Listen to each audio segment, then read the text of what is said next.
ZZ. Top always looked super tight from the outside. Just three guys with one solid sound, the same lineup for decades, no big scandals, and they let their music speak for itself. With those long beards, killer riffs, and funny vibe, they became one of rock's most lasting bands. But things behind the scenes were way more complicated than anyone knew. There were private struggles, tough personal losses, and some decisions that didn't always sit right with everyone in the group. Now, we finally get the real story, and once you hear it all, it changes how you see ZZ Top. Billy Gibbons grew up surrounded by music in Houston. He was born on December 16, 1949. His dad was a concert pianist, conductor, and entertainer who worked with big names like Nat King Cole and B.B. King. From a young age, Billy was pulled toward rhythm. Before he ever touched a guitar, he trained on drums and learned classical percussion. It taught him about timing and feeling, but it didn't feel free enough for him. What really grabbed him was the blues, especially Lightnin' Hopkins, another guy from Houston. Hopkins played raw, storytelling Texas blues that felt real and lived in. Billy soaked it all up and started checking out other blues legends like Muddy Waters, Jimmy Reed, and Howlin' Wolf. He studied their styles hard, not just copying them but trying to capture that honest emotion. As he got older, Billy kept exploring Chicago blues, Delta blues, and local Texas sounds. He wasn't into playing super fast or showing off. He wanted a tone that felt authentic and full of heart. In the late 1960s, when psychedelic rock was blowing up, Billy formed a band called the Moving Sidewalks. They played fuzzy, trippy rock with reverb and weird lyrics about consciousness. The band put out an album called Flash in 1969 and had some local hits. It was a big change from the blues, and Billy used that time to experiment with gear, feedback, and his sound. He even opened for the Jimi Hendrix Experience on tour in 1968, and Hendrix once called him one of the best young guitarists around. But even with that buzz, Billy started feeling restless. The psychedelic stuff felt too far from the simple, gritty blues he loved. By the end of 1969, the Moving Sidewalks had basically broken up. Billy wanted something smaller, tighter, and more rooted in Texas. That's when he put ZZ Top together.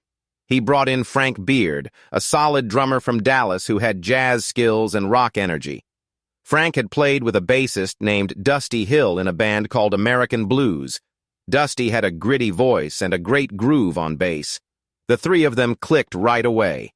Billy on guitar and lead vocals, Dusty on bass and harmonies, and Frank on drums. They called themselves ZZ Top, short, weird, and perfect for them.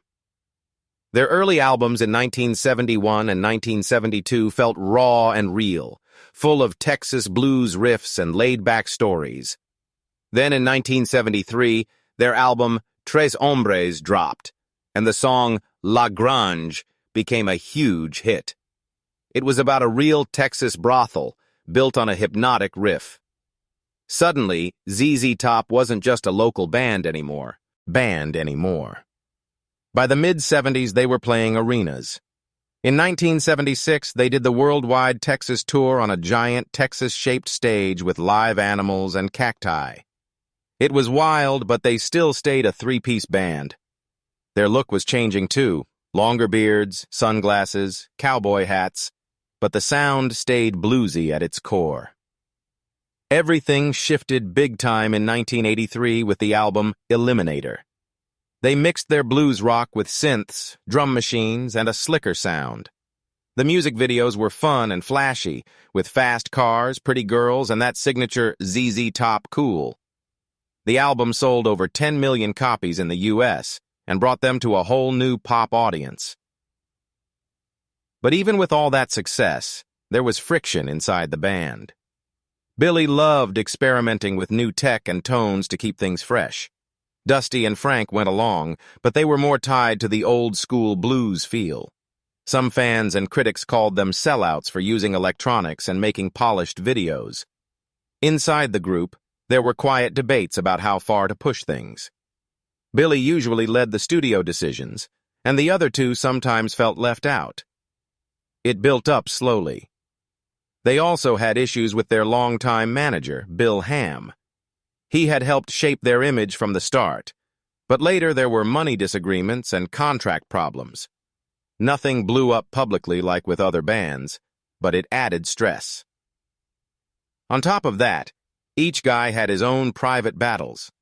In the 1970s, when the band was blowing up, Frank Beard was secretly fighting a bad drug addiction. He was spending more on stuff than he made from the band, couldn't sleep, and his health was falling apart. His bandmates stuck by him. He eventually went to rehab, got clean, and came back stronger. It showed how loyal the three of them really were. Billy always seemed like the cool leader, but he was actually pretty private.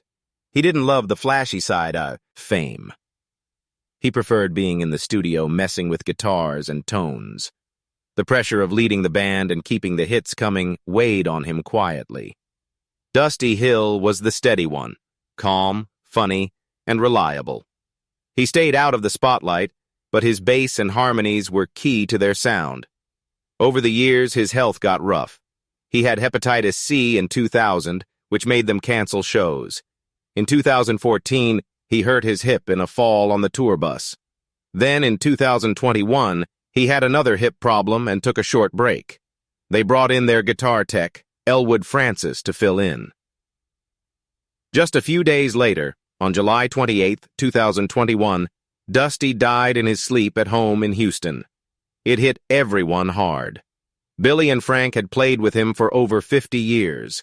Dusty had even told them to keep going if anything happened to him and suggested Elwood could step in. They respected that and continued touring with Elwood on bass. Billy Gibbons is 75 now and still out there playing and touring. He hasn't slowed down or chased new trends. He just stays true to his blues roots. ZZ Top keeps going with Elwood in Dusty's spot. The fans have been supportive, and the band honors the old songs with the same energy. Billy also does solo stuff that feels more personal and loose. He writes about aging, loss, and life in a raw way. There are even rumors of unreleased ZZ Top tracks from before Dusty passed, maybe with his last bass parts. The band still tours, plays their classics, and keeps that simple, gritty Texas spirit alive. In a music world that changes all the time, ZZ Top just keeps doing what they do best, keeping it real. Fast ESKO 1,000 words, M.A. Curdo. Here's the full script rewritten in very simple English, like a friend casually telling the whole story. I kept every single fact and event exactly the same, didn't add or remove anything, and made it flow naturally like spoken storytelling.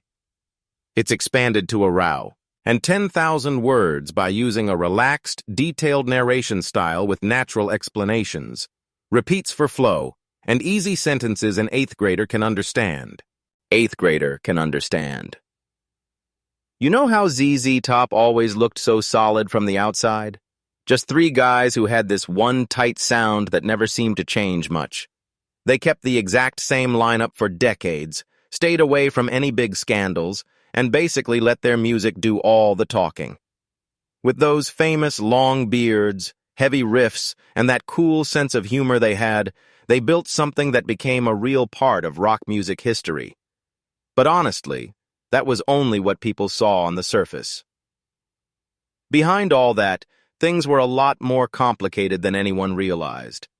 There were private struggles that the fans never heard about, tough personal losses that hit them hard, and some decisions inside the group that didn't always feel right to everyone involved.